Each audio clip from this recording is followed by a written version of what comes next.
Hello കൂട്ടുകാരെ, എല്ലാവർക്കും നമസ്കാരം. Good morning. 2-3 ദിവസമായിട്ട് നമ്മൾ കണ്ടില്ലായിരുന്നു അല്ലേ?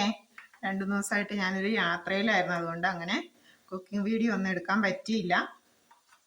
ഇനി അടുത്ത 3-4 ദിവസത്തേക്ക് വീണ്ടും ഒരു യാത്ര വരുന്നുണ്ട്. അതുകൊണ്ട് എല്ലാവരെയും കാണാൻ പറ്റാത്തതിലല്ല എങ്കിൽ എല്ലാവരോടും സംസാരിക്കാൻ പറ്റാത്തതിൽ എനിക്ക് വിഷമം ഉണ്ടായിരുന്നു കേട്ടോ.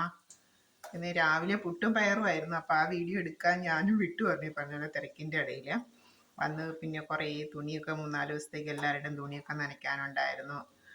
പിന്നെ മുറിയൊക്കെ അടിച്ചു വരാണ്ട്, അങ്ങനെ അതിലേക്ക് ശ്രദ്ധിച്ചതുകൊണ്ട് രാവിലത്തെ കാപ്പിയുടെ വീഡിയോ എടുക്കാൻ ഞാൻ വിട്ടുപോയി. ഇന്നിപ്പോൾ എളുപ്പത്തിന് ഞാനൊരു പരിപ്പ് ചാറാണ് ഉണ്ടാക്കിയത്. അപ്പോൾ കറി വെച്ചുകൊണ്ടിരുന്നപ്പോഴും ഓർത്ത് അയ്യോ നമ്മുടെ വീഡിയോ ഇട്ടില്ല. അപ്പം നമുക്കിന്ന് പരിപ്പ് ചാറിൻ്റെ ഒരു റെസിപ്പി പറയാം. അപ്പം ഞാൻ എളുപ്പത്തിൽ വന്ന പരിപ്പ് 2 വിധത്തിൽ നമുക്ക് മാർക്കറ്റിൽ വാങ്ങിക്കാൻ കിട്ടുന്നുണ്ട് കേട്ടോ. എളുപ്പം വേകുന്നു എന്ന് പറഞ്ഞ ഒരു പരിപ്പാണ് ഞാൻ വാങ്ങിയത്, ഒരു പാക്കറ്റ്. അതെന്ന് വെച്ചാൽ ഒരു 5-10 മിനിറ്റ് ഒന്ന് കുതിർത്താനിട്ട് വന്നിട്ട് ഞാൻ കഴുകി കുക്കറിൽ വെച്ചൊരു 3 വിസിലടിച്ചപ്പോഴത്തേക്ക് നല്ല ഭംഗിയായിട്ട് നല്ല പട്ടുപോലെ വെന്ത് കിട്ടി. അല്ലെങ്കിൽ അല്ലാത്ത ഏതാണ് തലേ ദിവസം വെള്ളത്തിലിട്ട് ഒരു 3-4 വിസിലടിക്കണം. ഇതിപ്പോൾ ഇച്ചിരി നൈസായിട്ടിരുന്ന ഒരു പരിപ്പുമായിരുന്നു കേട്ടോ.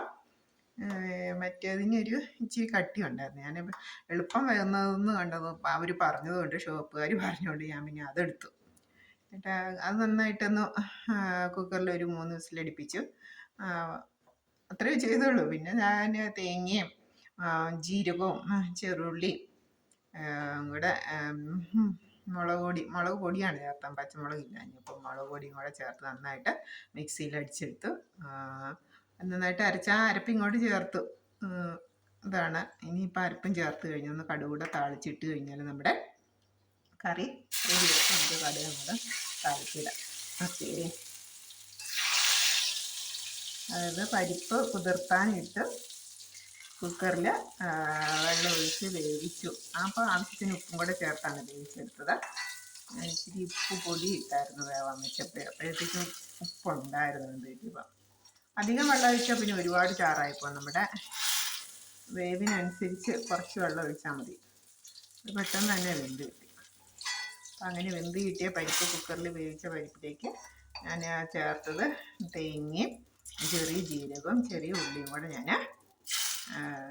പിന്നെ എരിവിന് മുളക് പൊടി, കാന്താരി ഉണ്ടാകും. കാന്താരി ചേർക്കുമായിരിക്കും നല്ലത് കേട്ടോ. ഞാൻ പിന്നെ കാന്താരി പറിച്ചതും ഇല്ലാഞ്ഞു. ഈ യാത്രയൊക്കെ കഴിഞ്ഞ് വന്നുകൊണ്ട് എൻ്റെ ഒരു മടി കൊണ്ട് ഞാനങ്ങനെ ചെയ്യാൻ പോയില്ല. മുളക് പൊടി ഇങ്ങോട്ടിട്ടു. എന്നിട്ട് അരപ്പും ചേർത്തൊന്ന് തിളച്ച് കഴിഞ്ഞപ്പോഴത്തേക്കും കടുക് താളിച്ചെടുത്ത് നമ്മുടെ കറി ശരിക്കും പറഞ്ഞാൽ 5 മിനിറ്റ് കൊണ്ട് റെഡിയായി. കുക്കറിലൊന്ന് വിസിലടിക്കുന്ന താമസം മാത്രമേ ഉണ്ടായുള്ളൂ. അപ്പം നമ്മുടെ പരിപ്പ് ചാറാണ്. ഇനിയിപ്പോൾ ഒരു പപ്പടം വറുത്തിരിപ്പുണ്ട്, പിന്നെ ഒരു മുട്ടയും പൊരിച്ച്.